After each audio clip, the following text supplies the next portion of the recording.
तथा में जो है अगला सवाल 9वां वाला है। एक हॉल है ऑडिटोरियम टाइप का। यस बड़ा सा हॉल है, उसमें संगीत कार्यक्रम यानी कि सिंगिंग का कोई कंपटीशन वगैरह या Yes. कोई प्रोग्राम जो है आयोजित किया गया है। यस दर्शक जितने आए हैं उसमें से 36% जो दर्शक हैं वो बच्चे हैं और बाकी वयस्क थे। वयस्क मतलब जो 18 साल से ऊपर थे जी। यदि दर्शकों की कुल संख्या 1450 हो तो वयस्कों की संख्या कितनी थी? तो इसका हल शुरू करते हैं। एक हॉल है, हॉल में कुल जो दर्शक आए हैं, दर्शक माने जो देखने वाले लोग हैं, एंजॉय करने वाले, एंटरटेनमेंट करने वाले लोग आए हैं, तो उनकी संख्या यानी कुल दर्शकों की संख्या बराबर 1450। ये कुल दर्शकों की संख्या है। अब इसमें से पता लगा जो बच्चे हैं वो दे दिया इसमें, यानी बच्चे बराबर बच्चे कितने 36%, यानी कुल दर्शकों का 36% हैं बच्चे।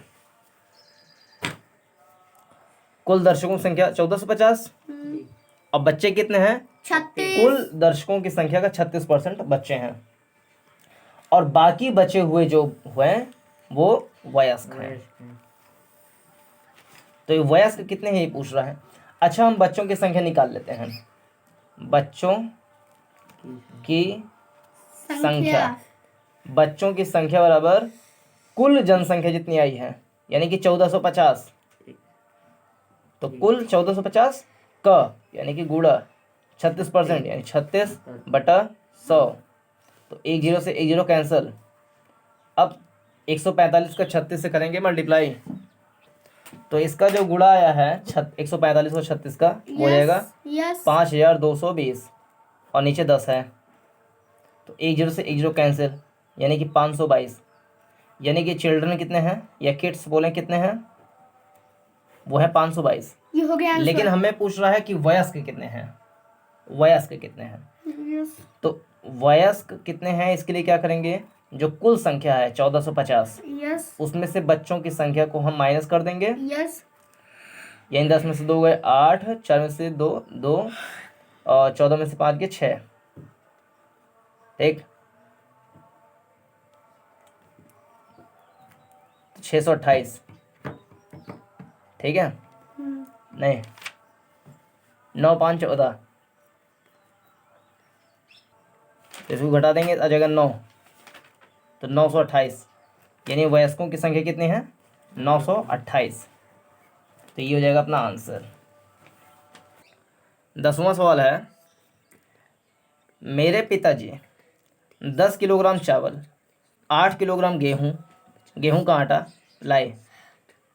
हम एक सप्ताह में 45% चावल और 55% गेहूं का आटा इस्तेमाल कर लेते हैं।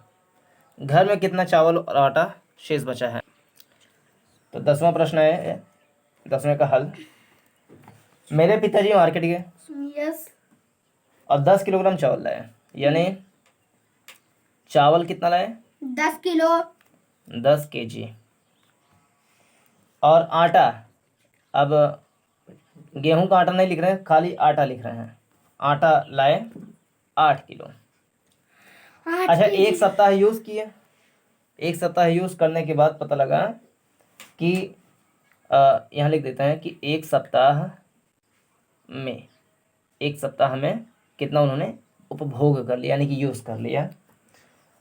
तो जो राइस है यानी चावल, उसने 45% राइस को यूज़ कर लिया और जो आटा था वो 55% आटे को यूज़ कर लिया।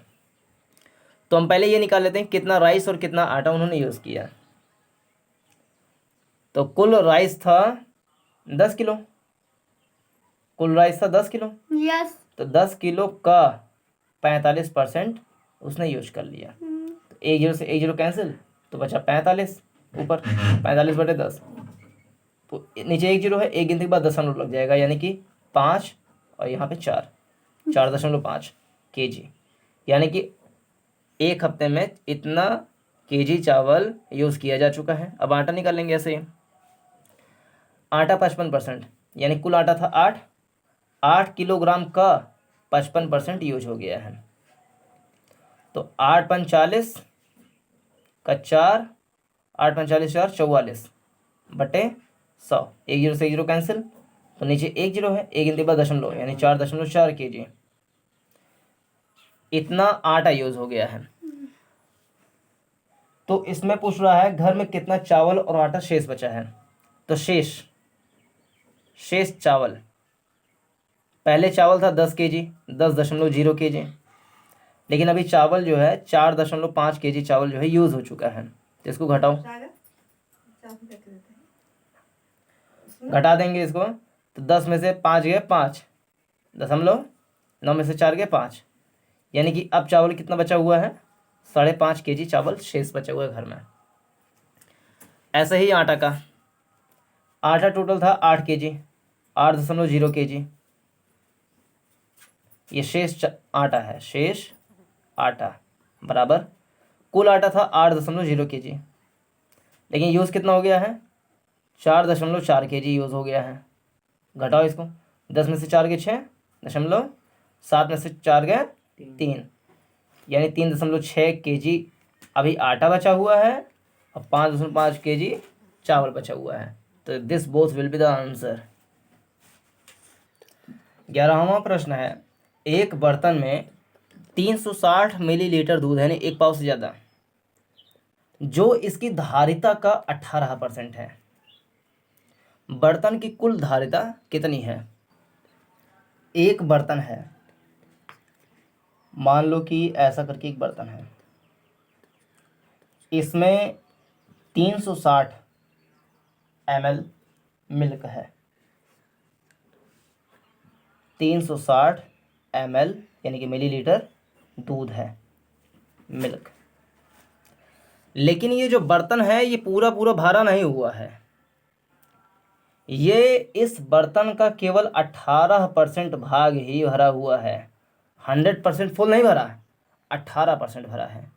और ये 18% भरने का मतलब है कि 360 ml दूध भरा हुआ है। तो पूछ रहा है कि अगर 100% भर दिया जाए तो कितना दूध आ जाएगा इस वाले पूरे जग में। तो पूरी धारिता यानी इसमें जग में कितना दूध आ सकता नहीं पता, तो यहाँ पे लिखेंगे जग लिख लेंगे, नहीं मग लिख लेंगे, कुछ जो भी मन करे वो भी लिख लो। चलो मग लिख लेते हैं भाई। मग हालांकि नहाने वाला जो होता है वो मग होता है, अब पीने वाला जो होता है वो जग होता है। कभी कभी ऐसा कि मग जो है अंग्रेजी वर्ड है, जग जो है हिंदी वर्ड है। कभी कभी ऐसा कि जग भी इंग्लिश वर्ड हो जाता है। हाँ जग भी आता है ना, तो मग भी आता है। तो जग बोलो, मग बोलो, ABCD में जो मन करे वो बोलो। तो मग बोल लेते हैं चलो। तो मग की क्षमता कितनी है, मान लो कि x है। मग की क्षमता नहीं पता तो मान लेते हैं कि x है। लेकिन इस पूरे क्षमता का 18% जो होता है वो 360 ml दूध होता है। यानी कि मग की क्षमता का 18% वो होता है 360 ml। तो मग की क्षमता कितनी है, x का गुणा 18% होता है 360 के बराबर। अब x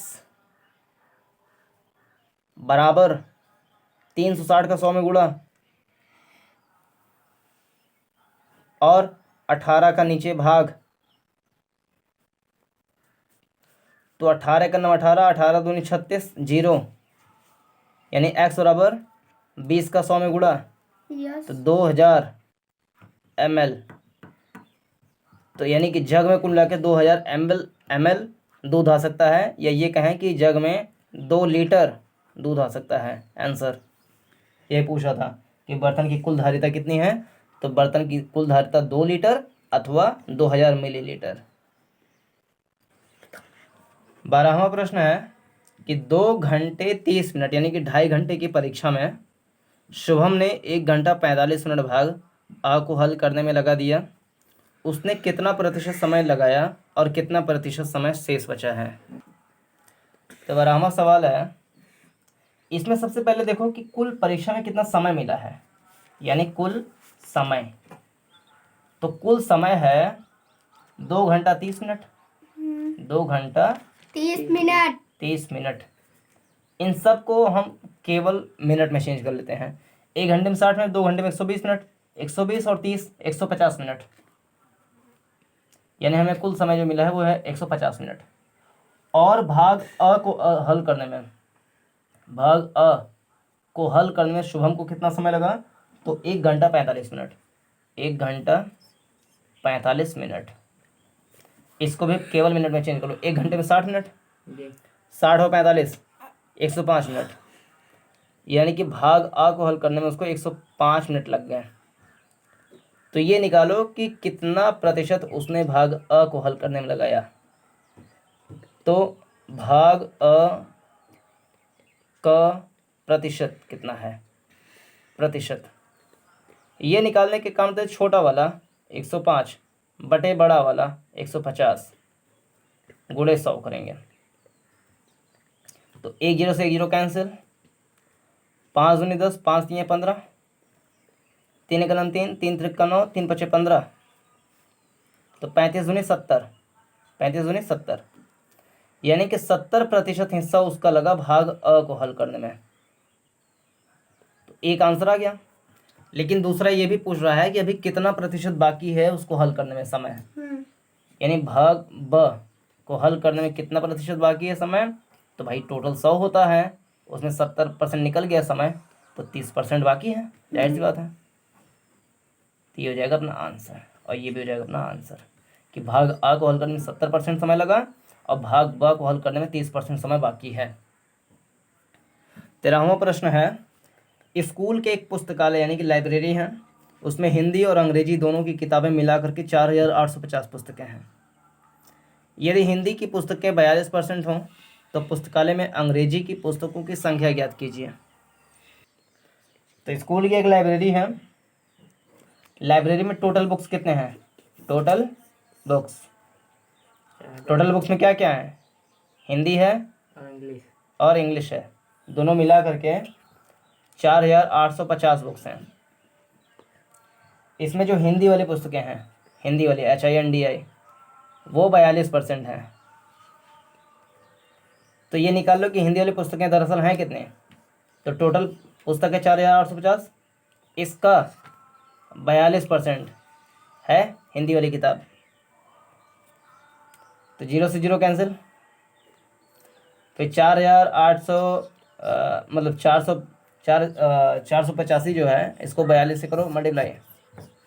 ये चलो एक काम करो, 5 से करो, 5 दूनी 10, 5 9 45, 3 5 5 7 35, फिर 2 1 2, 2 दूनी 4, 2 1 2, 97 का गुणा करो 21 में। तो जब इसका मल्टीप्लाई हम किए तो आ जाएगा 2037, यानी स्कूल में जो हिंदी की पुस्तकें हैं वो है 2037। लेकिन हमें दरअसल इसमें निकालना ये था कि अंग्रेज़ी की पुस्तकें कितनी हैं, इंग्लिश वाली पुस्तकें ENGLISH। तो टोटल बुक है 4850, इसमें से 2037 को हम कर देंगे माइनस, तो 3 1 8 2, तो इंग्लिश वाली पुस्तकें हैं 2813, हिंदी वाली है 2037, इंग्लिश वाली ज़्यादा है, खूब अंग्रेजी पढ़ते हैं इस स्कूल में। तो ये हो जाएगा आंसर कंप्लीट। तो ये प्रतिशतता वाला चैप्टर जा करके कंप्लीट हो गया है। इसके बाद हम लाभ हानि ये सब जो देखेंगे वो देखेंगे। इसमें इतना ही है, तो फिर से मिलेंगे नेक्स्ट वाले चैप्टर के साथ। Thank you.